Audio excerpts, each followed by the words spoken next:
title of this book is Jack and the Beanstalk.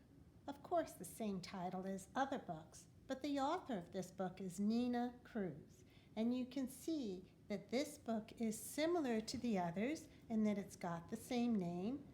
And it is a story about a boy that's going to climb a beanstalk, not a cornstalk.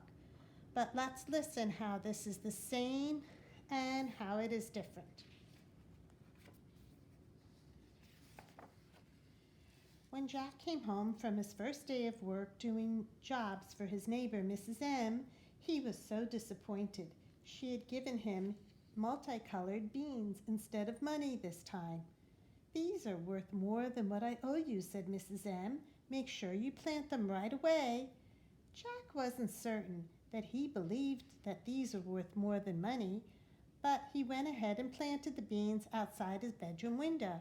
So how is this the same as the other books? Did he get beans or seeds? Yes. But in this book, did his mom throw the beans out the window? No. In this story, it's not saying that Jack is poor. It's saying that he's doing jobs for others, but not saying that he's poor. The next morning, Jack overslept. His parents had to wake him up. The room was unusually dark. He looked out the window. Crazy, it's a beanstalk. Jack started to suspect, that means he started thinking, that something wonderful was happening. The beanstalk grew and grew and grew, looping and twisting its way up into the sky. By noon, the beanstalk was taller than the house. Jack shook the huge vine. It was very sturdy. That means it was very strong. Later that afternoon, the beanstalk disappeared into the clouds, and Jack found that it was easy to climb. Jack climbed and climbed. He went further and further up the beanstalk. When Jack stopped to rest, he was so high he could see the entire city. "Wow," said Jack. Jack kept climbing. A breeze carried the scent of freshly baked chocolate chip cookies. Thought Jack, it would be so nice to have a snack. Wouldn't you love to eat chocolate chip cookies? I would. I can never decide if chocolate chip cookies or Oreos are my favorite. It's really a toss-up. He saw a castle. The cookies must be inside, thought Jack. Now, Jack wouldn't normally go into a stranger's house, but this wasn't a normal day, so Jack walked right in.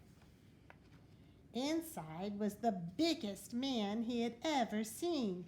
"You are one lucky woman," said the giant to the wife in the room.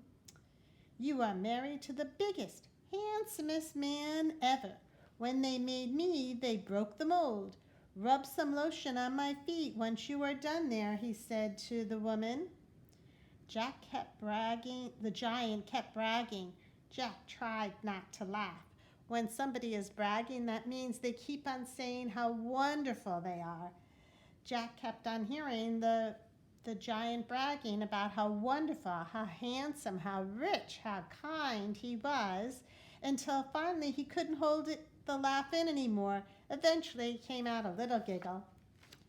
"What's that noise?" said the giant. "What's that smell?"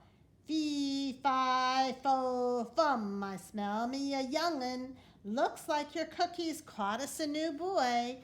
So in this story, is it like the other stories where the giant says fee, fi, fo, fum?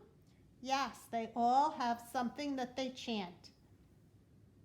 "Dear," said the giant's wife, "try to be gentle with this one. You don't know your own strength." "Me?" said the giant. "I'm a real easy pussycat. The last boy was worthless." "I take good care of valuable things," said the giant as he snatched up his hen.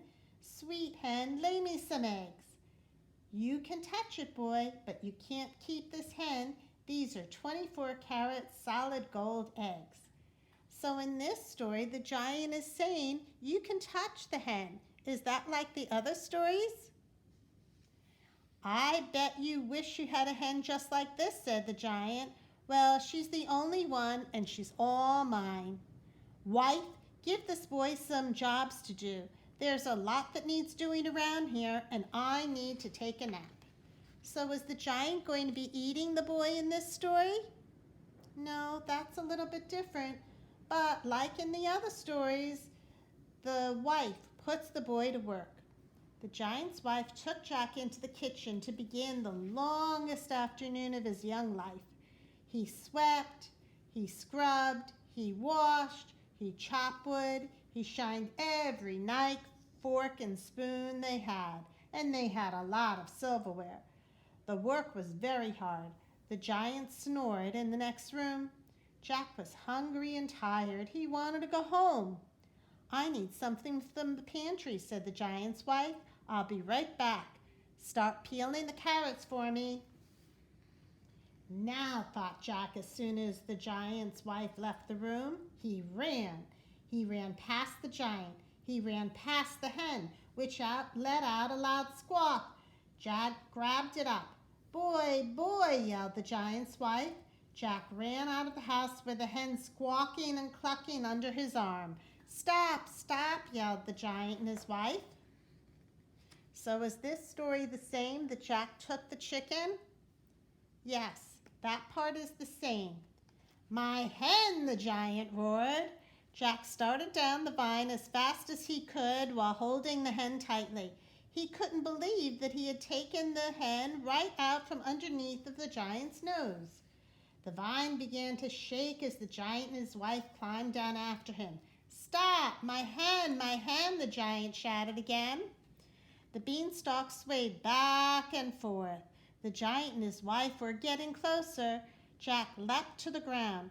He got out his father's saw and he started to cut the thick vine. You can see Jack is down here with the saw cutting the vine. And here's the hen down here next to him. Finally, Jack cut the base of the beanstalk deeply enough that it snapped and toppled over. The giant and his wife tumbled down. Whoa! Jack stood shocked. What had he done? All was still and quiet. A minute passed, and then from underneath of the leaves came a man and a woman who looked very much like the giant and his wife, except they were smaller. There's my hen, said the man. Now they look like regular mom and dad. They don't look like giants anymore. Brother, said Mrs. M as she ran up and she gave the man a big hug. This boy broke the magic spell, said the man. I once wished to be the biggest, richest man there was. That wish got me and my wife stuck up in the clouds, so we owe you a favor, said the man to Jack. Thank you, said the woman. I knew you'd be just the boy for the job, said Mrs. M. You were so kind to me, I knew that you would help me. Jack smiled. He was safe and nobody was hurt, but he was still hungry because he had been working so hard, and he was tired, so he went home. And the next morning on his doorstep, there was a bowl of fresh eggs and one special egg in the middle. Where do you think that came from? Where do you think he got this golden egg from? So talk about that and talk about how this book is a little bit the same and a little bit different than the other Jack and the Beanstalk or Lauretta and the Cornstalk books that we have read.